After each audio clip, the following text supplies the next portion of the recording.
अजितजी, आज तुम्ही राज ठाकरेंची भेट घेतली. काय दोघांमध्ये संवाद झाला?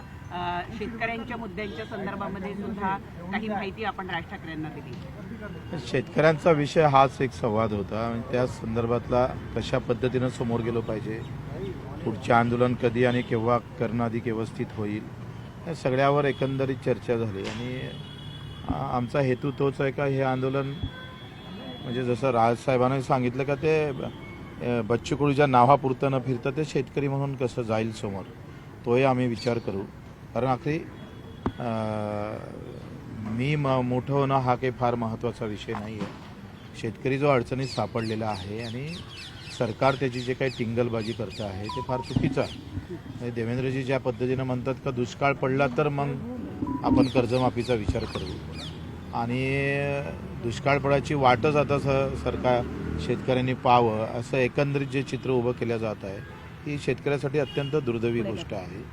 कारण आज माझ्याकडे येणारे मॅसेज जर पाहिले तर भाव भेटल्याने हे दुष्काळापेक्षा जास्त नुकसान आहे आणि मागील 2 वर्षापासून भाव भेटत नाही आणि म्हणून शेतकरी मरत आहे.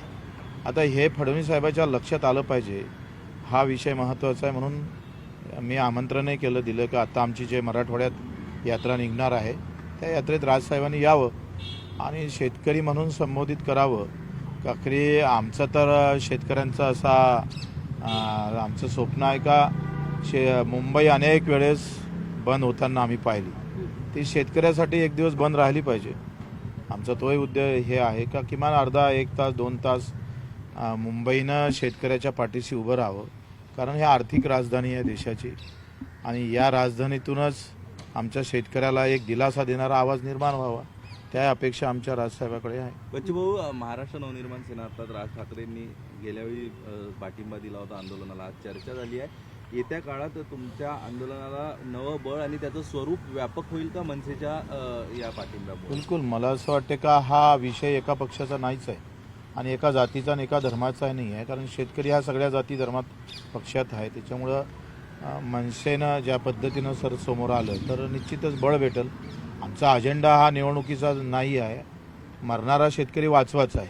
तो रोज एखाद्या काय म्हणते भुके असलेल्या वाघासमोर उभा असतात शेतकरी. तो कधी त्याचा जीव जाईल ना काही सांगता येत नाही. राजकीय अजेंडा नाही असं तुम्ही म्हणता, मात्र एकत्र आले तर राजकीय बळ मिळालं तर तुम्ही अधिक शेतकऱ्यांना चांगल्या पद्धतीने न्याय देऊ शकाल. राजकीय ताकद एकत्र मला वाटतं त्यावर बोलणं काही उचित राहणार नाही. आम्ही जर म्हटलं का हे आंदोलन जात धर्म पक्ष विरहित कसं करता येईल, कारण राजकारणापेक्षा आम्ही राजकारण त्या शेतकऱ्यासाठीच करायचं असेल तर आता पहिले शेतकऱ्याला न्याय भेटावा. मग मेंढपाळ असेल, मच्छीमार असेल किंवा दिव्यांग बांधव असेल, यांना न्याय हा 75-80 वर्षापासून उपेक्षित आहे. त्याच्या चुलीवर राजकारणी भाकरी शेकाच्या मी या मताचा नाही. संस्थांच्या निवडणुका जवळ आलेल्या आहेत, त्या पार्श्वभूमीवर छोटे छोटे जे पक्ष आहेत ते जर एकत्रित त्यांनी आपली मोठ बांधली तरच शासनाच्या समोर आव्हान निर्माण करू शकतो आणि त्या दृष्टीनं काही बोलणं झालं. तुम्ही सांगा, आता निवडणूक आयोग म्हणतो आम्ही व्हीव्हीपॅटही देत नाहीये, मग आता राहिलं काय? निवडणूक केल्यापेक्षा भाजप कार्यालयातच ठपके मारा आणि निवडणुका करा. म्हणजे सगळ्यात मोठं आज भय जे आहे, सामान्यातल्या सामान्य कार्यकर्त्याला मतदाराला विचारलं तर ते EVM मशीन असेल तर तुम्ही कशाला लढता निवडणुका, अशा प्रकारच्या भावना तयार होत आहे देशा राज्यात. तो मला वाटतं तो आता विषय एकत्र करण्यात काही अर्थ नाही. हा एक चांगला संदेश जाऊ द्यावा. आता त्याच्यात तुम्ही कालवा केला तर तो माझा शेतकरी दिव्यांग बाजूला पडू नये, मला वाटतं तो विषय आज घेणं काही फार उचित वाटत नाही. शेतकऱ्यांच्या मुद्द्यावर राज ठाकरेंनी काय मत व्यक्त केलं? सकारात्मक शेतकरी म्हणून त्यांचा अभ्यास याच्यामध्ये बराच आहे आणि एक खंत आहे का शेतकरी एकत्रित येणं हाच सगळ्यात मोठा कठीण विषय आहे. ती खंत त्यांची आहे. शेतकरी एकत्र होत नाही, झाला एकत्र तर मग तो राजकारणात एकत्र राहत नाही निवडणुकीत. जसं आपण पाहतोय का शरद जोशी सारखा माणूस शेतकऱ्यांनी पाळलाच ना आखरी. हे दुर्दैवच आहे शेतकऱ्याचं. कसं आहे म्हणजे ज्या झाडाला पाणी घालायचं त्याचं डांग आपल्याच घरावर पडायची अशी व्यवस्था जर झाली तर एक निराशा येतं ना हाती. आता आम्ही लढतोय, किंवा राजू शेट्टी असेल, रघुनाथजी असेल, सगळेजण लढतात. पण ते जे शेतकरी म्हणून लढले ते राजकारणात मागच राहिलेले आहे.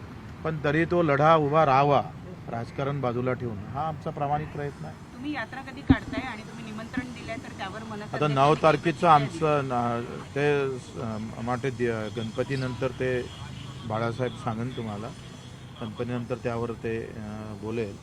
परंतु मला असं वाटतं का आत्ता आमचं 9 तारखेला रक्षाबंधन आहे. आम्ही वेदनेची राखी बांधणार आहोत सरकारला, मोदी साहेबांना आणि देवेंद्रजीला. त्यांचे मुखटे लावून सगळ्या आत्महत्याग्रस्त महिला 9 तारखेला वेदनेची राखी त्यांच्या हाताले बांधू. कारण ही काही लहान गोष्ट नाही आहे. रोज आकडा 10 ते 15 शेतकऱ्यांच्या आत्महत्येचा आजही आम्हाला नोंदणीकृत होतं. तर रोज 10-15 लोक जर मृत्यू पडत असेल तर ही म्हणजे एखाद्या युद्धामध्ये एवढी आकडेवारी नसतं, तेवढी आकडेवारी सरकारच्या धोरणामुळे निर्माण होत असेल तर हा गंभीर विषय आहे. आणि म्हणून ते राखी आम्ही 9 तारखेचं राखीचं आंदोलन झालं की आम्ही 10ला प्रेस घेऊन सांगू.